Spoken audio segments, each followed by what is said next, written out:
Welcome back to Reddit Tales by Uncle Sammy. I see you, I appreciate you, and I'm thankful you subscribed and keep showing up. This space is built on your insights. Leave your thoughts and lessons below. Now, cue the tension. Cue the truth. Let's get into it. Before you hear what happened in my marriage, I need you to notice one detail people tend to skip.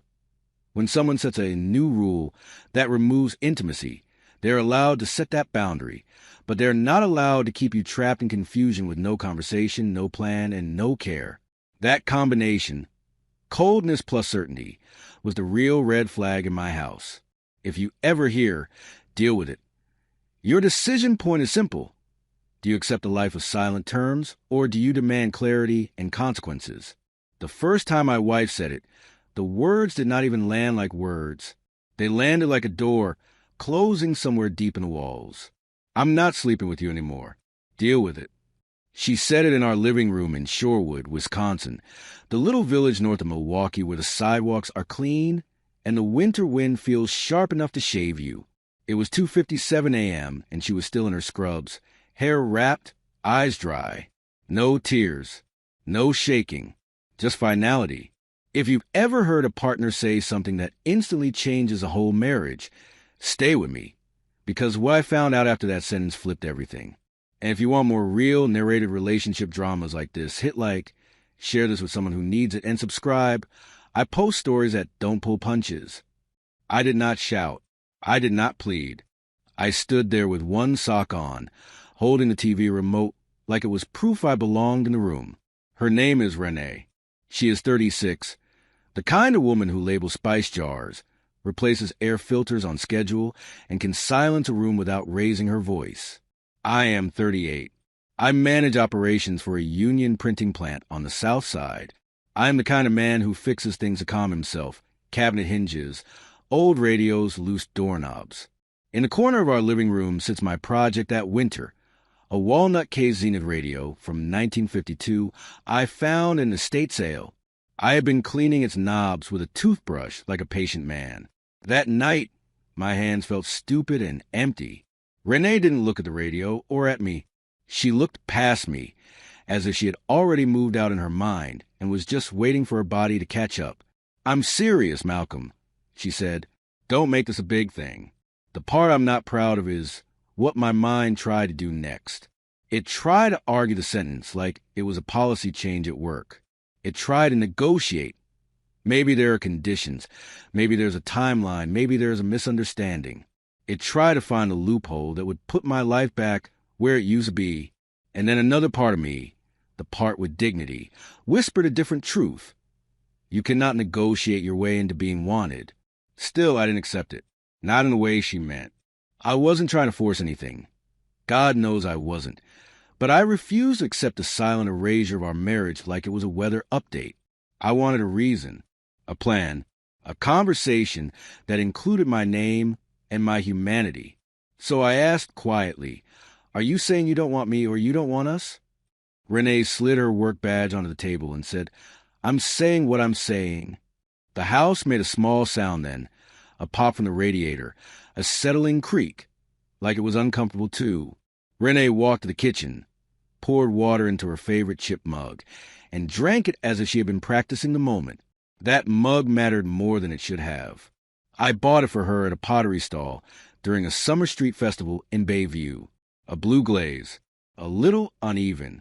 She used it every morning. Seeing it in her hand made the whole thing feel personal and cruel. We had been married 11 years.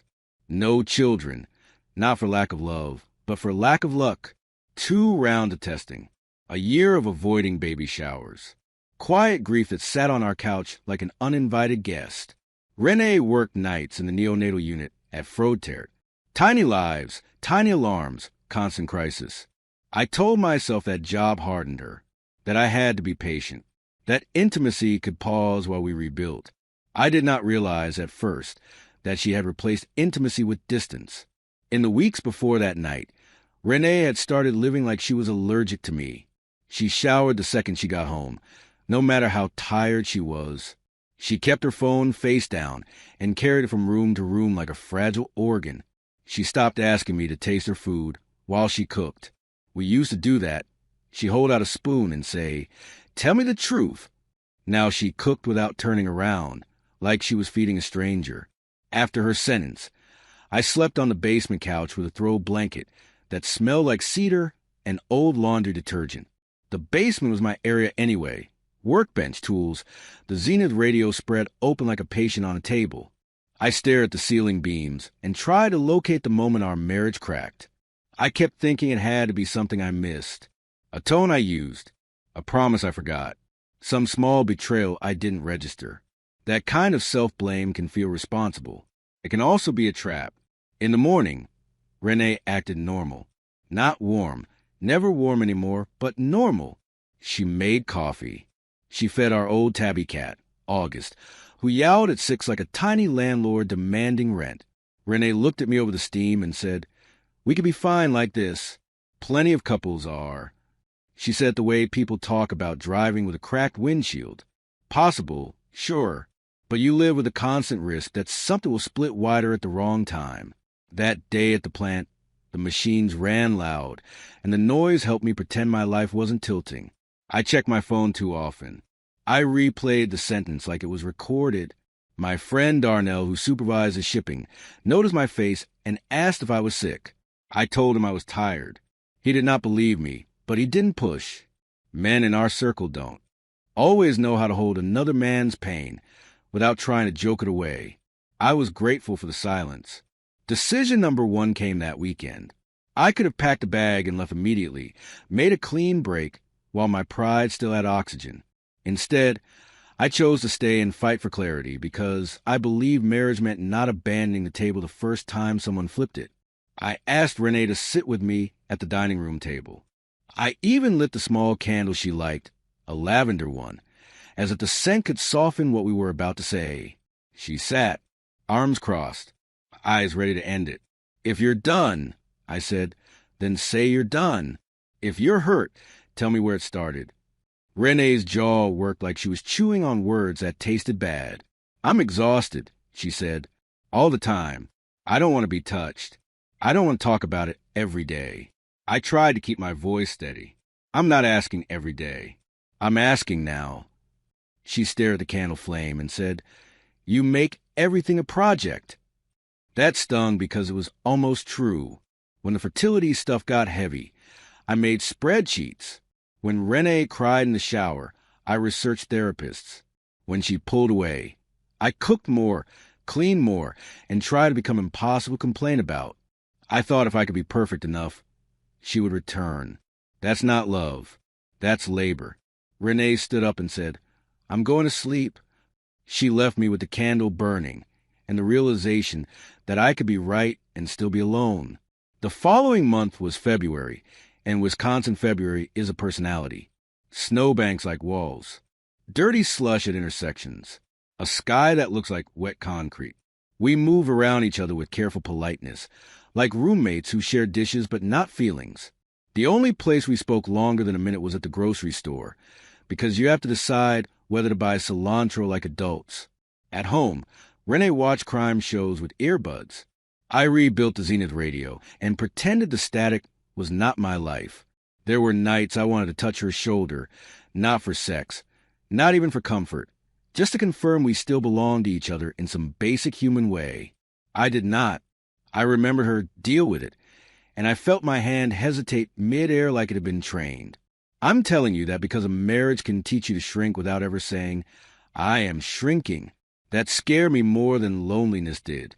I never wanted to be the man who asked permission to exist in his own house. Renée's mother, Mrs. Yarborough, hosted Sunday dinner every other week in Racine. Fried fish, greens, macaroni, the whole ritual. Renée would normally hum while she helped, a soft private tune. That winter, she went alone. "I need space," she said, grabbing her keys. I almost went anyway, because I missed the warmth of family, but I didn't want to make Renée's mother the referee of our marriage. I stayed home, ate cereal at the counter, and listened to the Zenith radio finally play music again. The music sounded thin, like it was coming through a hallway. A gospel station crackled, and I sat there with my bowl and felt a ridiculous grief from my own house. When Renée came home, She smelled like fryer oil and someone else's laughter. She carried a plate of leftovers and set it down like she was paying a bill. Mama says hi, she said. That was all. I ate cold fish in silence and wondered if my wife had started telling a story about me where I was the problem. Decision number 2 arrived when I did the thing I swore I wouldn't do. I looked for proof, not because I wanted to punish her, but because my brain couldn't stand the mystery anymore. I wasn't proud of it. One Thursday, Renée left her laptop open on the kitchen table when she went to shower. My heart beat like I was 13 again, doing something I knew would disappoint my future self. I sat down and looked. There were emails open, a calendar invite, a name, Dr. M. Satterfield. It wasn't a man's name. It wasn't even a person I recognized. It was a fertility specialist we stopped seeing 3 years earlier. The subject line read, "Follow-up consult, Solo." My stomach went cold. Solo. Renée was meeting the doctor alone. For what? Closure? Another round she hadn't told me about? The betrayal wasn't romantic, but it was intimate in a different way. I felt locked out of our shared grief, and that lock hurt worse than jealousy would have. When Renée came back into the kitchen, towel around her shoulders, she saw my face before she saw the laptop. "What did you do?" she asked. I closed the computer gently, like slamming it would make me the villain in my own story. "Why are you meeting Dr. Satterfield alone?" I asked. Renée's eyes flashed with annoyance, then something softer. "Shame, maybe, because I can't go through that with you again," she said. "You turn it into a plan." I wanted to defend myself. I wanted to say plans are how I survive. Instead, I swallowed it and asked, "Are you still trying?" Renée stared at the floor. "I don't know," she said. "I just needed to hear what my options are, without you sitting there watching me like I'm a report card." That sentence landed hard. Because she was right, I watched. I monitored. I tried to fix it. I didn't know how to simply sit with pain. I knew how to work around it. I apologized, not to win her back, but because it was true. "I'm sorry," I said. "I didn't realize I was doing that." Renée nodded once, like she was acknowledging a receipt, not a relationship. Then she said, "And this is why I can't do the physical part. I feel managed." Managed, like a machine. I felt the urge to argue, but I fought it. I asked, "Will you go to counseling with me?" She hesitated. "I'll think about it," she said. "I'll think about it" became the soundtrack of March. She thought about counseling. She thought about marriage. She thought about everything except how to treat me while she thought. Meanwhile, I started going to a barbershop on North Avenue on Saturdays, not because my hair needed it every week, but because I needed the sound of other people's. Normal lives, clippers buzzing, sports talk, a kid sweeping hair into piles like he was making small snowdrifts. I sat in the chair and tried not to unravel. My barber, Lionel, asked me why I looked like I'd been holding my breath for a month. I told him, "My wife and I are stuck." He raised his eyebrows. "Stuck is still moving," he said. "Y'all might be parked."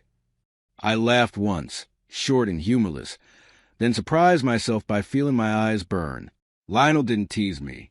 He just draped the cape tighter and said, "You gotta decide what you can live with, brother, not what you can tolerate." Counseling finally happened in late March at a small office in Wauwatosa that smelled like peppermint and old books. The therapist, Dr. Hightower, was a black woman in her 50s with kind eyes and an organized desk. Renée sat with her legs crossed, posture perfect. I sat forward like I was about to negotiate a contract. Dr. Hightower made us start with a simple question. "When did you last feel like a team?" Renée and I both went quiet, and the quiet was loud. I said, "In the summer we painted the back porch." Renée blinked like she had forgotten the memory existed. "We argued about the color," I added, trying to smile. "But we laugh." Renée said, "That was before the last miscarriage." The word miscarriage hung in the room, heavy and plain. Renée's eyes stayed dry, but her hands clenched. Dr. Hightower nodded slowly. "Grief rearranges intimacy," she said. "Sometimes it turns touch into a reminder instead of a comfort." Renée finally spoke in a way she hadn't at home. When he touches me, she said, eyes fixed on the carpet, I feel like my body failed twice. Like he's trying to return it to normal. Like he needs it to be okay so he can be okay. I felt my throat tighten because there was truth in that, too. I said, I don't want you to perform. I just want to feel close. Renee exhaled and whispered, I don't know how to be close without feeling guilty. After that session, I expected progress. I expected the air in the house to change. Instead, Renee became more distant, as if saying the truth out loud had drained the last warmth she had left. She started sleeping in the guest room upstairs. She said it was for better rest. I said okay. I told myself not to panic. Then I noticed she began wearing perfume to work again, a soft floral scent she hadn't used in years. That detail shouldn't have mattered. It did. In April, the ice finally melted, and Lake Michigan looked like hammered steel under the pale sun. Renee began taking walks after her shifts, alone, always alone. One evening, I offered to join her. She said, no, not cruelly, just firmly. I watched her leave to the front door, keys in hand, phone in pocket, and felt something shift. I realized I was living on her permission.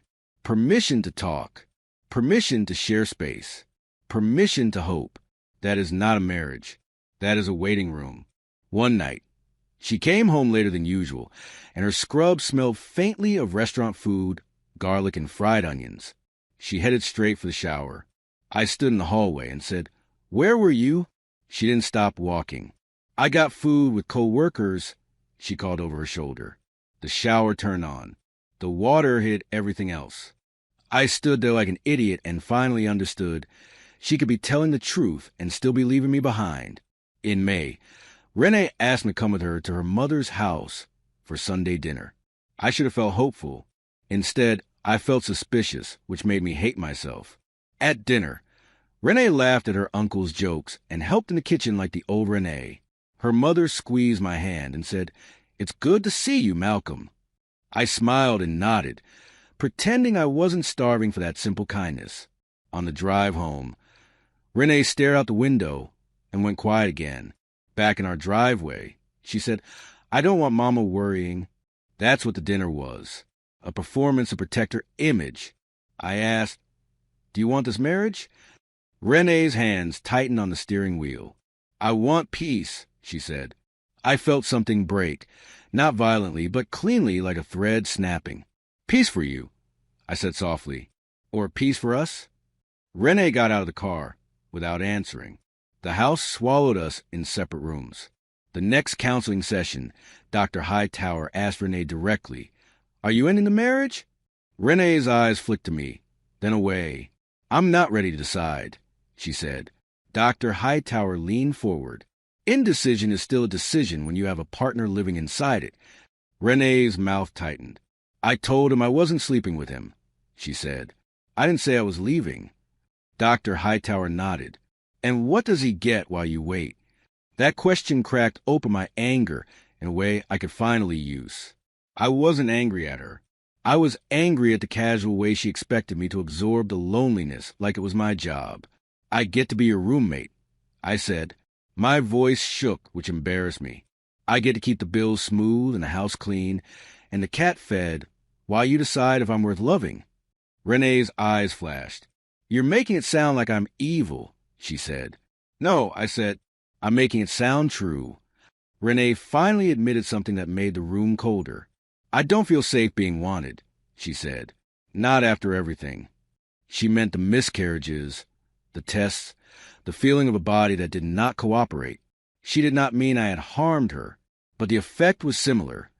She associated my desire with pressure. Dr. Hightower asked, have you been honest about what you do want? Renee swallowed. I want to be alone, she said. For a while. I heard that sentence as clearly as I had heard, deal with it. Alone. For a while. That's the phrase people use when they want out without looking like they are being pushed. In the car afterward, Renee stared forward and said, don't take it personally. I laughed once, sharp.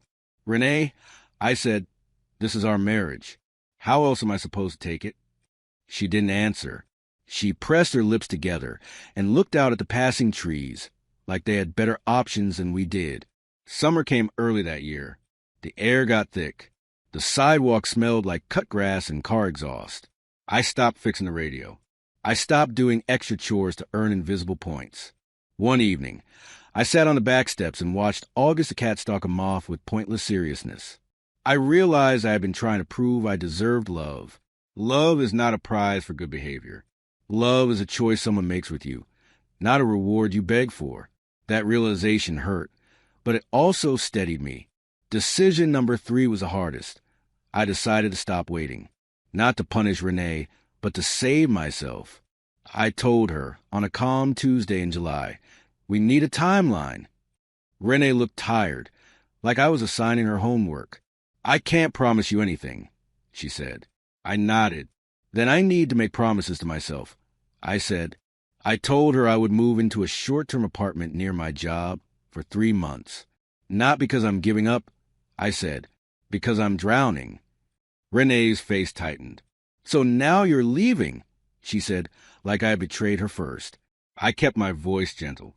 You left months ago, I said. I've just been standing in the doorway. Renee looked down at her hands, and finally, tears gathered. Not dramatic sobs. Just wetness she wiped away quickly, angry at her own body for showing anything. I didn't mean to hurt you, she whispered. I believed her. Intent doesn't erase impact. I said, I need you to see me. I moved into a small one-bedroom in West Allis that smelled faintly of someone else's cooking. The walls were thin. The upstairs neighbor played saxophone badly at random hours, which would have been funny if I wasn't fragile. I brought a folding chair, a lamp, my clothes, and the Zenith radio, because it felt like proof I could still build something that worked. The first night alone, I sat on the floor and listened to the hum of my own life. It wasn't peaceful. It was honest. Renee and I texted about practical things. Mortgage, the cat's vet appointment, whether the lawn service had been paid. She did not ask how I was sleeping. I did not ask what she did after work. We existed in logistics, like co-workers on a project. After 2 weeks, she sent a message. Can we meet? We met at a diner in Glendale off Port Washington Road, the kind with laminated menus and syrup bottles sticky from 1,000 hands. She arrived early. That mattered. She looked smaller there, without her house around her like armor. I hate the quiet, she admitted, staring into her coffee. I wanted to reach across the table, but I stayed still. I didn't think you would actually go, she said. I answered honestly. I didn't think you would actually keep living like that, I said. Renee's eyes filled again. I thought you would just adapt, she whispered. That word again, like I was furniture. I said, I'm not built for half a marriage. Renee told me the part she had never said cleanly. After the second loss, I stopped trusting my body, and then I stopped trusting you to not be disappointed in it. I shook my head. Renee, I wasn't disappointed in you, I said. She looked up, and her eyes were sharp now. You were disappointed in the world, she said, but I was the place it landed. That sentence punched a hole in my chest because it was unfair and accurate at the same time. Grief makes collateral damage. I apologized again, but this time I did it differently. I didn't list my good intentions. I didn't explain my spreadsheets. I just said, I'm sorry I made your pain about fixing my fear. Renee's shoulders dropped as if she had been carrying that sentence for years. And I'm sorry, she said, that I treated your need for closeness like a demand. We sat there with 2 apologies between us like fragile glass. It was the first real moment we'd had in months. It did not magically heal anything. In August, we tried something new. Weekly walks by the lake, no problem solving, no marriage talk unless it came naturally. Sometimes it was good. Sometimes it felt like 2 people learning a language after forgetting it. Renee still did not want sex, and I did not push. But I asked for other forms of connection, holding hands, sitting close, letting my arm rest around her shoulders. Some days she allowed it. Some days she flinched, not at me, but at the meaning attached to touch. I learned patience with boundaries that had context. The truth, though, was that her original sentence had consequences that did not disappear just because we were trying. I had learned what it felt like to be dismissed. Renee had learned what it felt like when I stopped absorbing the dismissal. That knowledge changed us. In September, she admitted she had also been talking to a coworker after shifts. Nothing romantic, she insisted, but someone she had vent to without feeling watched. I believed her. It still hurts. Emotional closeness has gravity. If you build it elsewhere, it changes the orbit at home. By October, after more sessions with Dr. Hightower, Renée finally said the sentence she should have said first. I don't know if I could be a wife the way you need. I felt grief and relief at the same time, which is a confusing combination until you've lived it.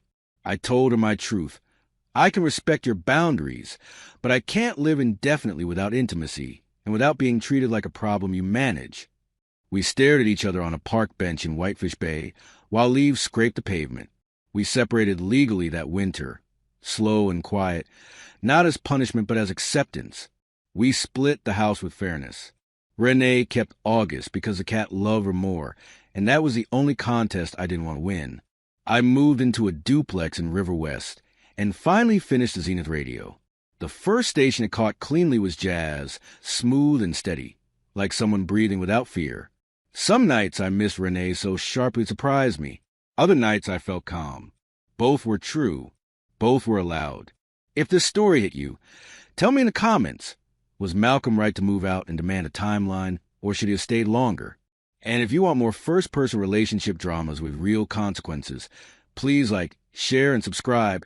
It helps these stories reach the people who need them. When I think about that 2:57 a.m. sentence, I don't hear it as a villain line anymore. I hear it as a warning. A boundary without compassion becomes a weapon, and peace that only one person gets is just avoidance with better branding. What changed my life wasn't proving Renée wrong. It was choosing that 3-month apartment in West Allis, choosing to stop shrinking and insisting on a timeline.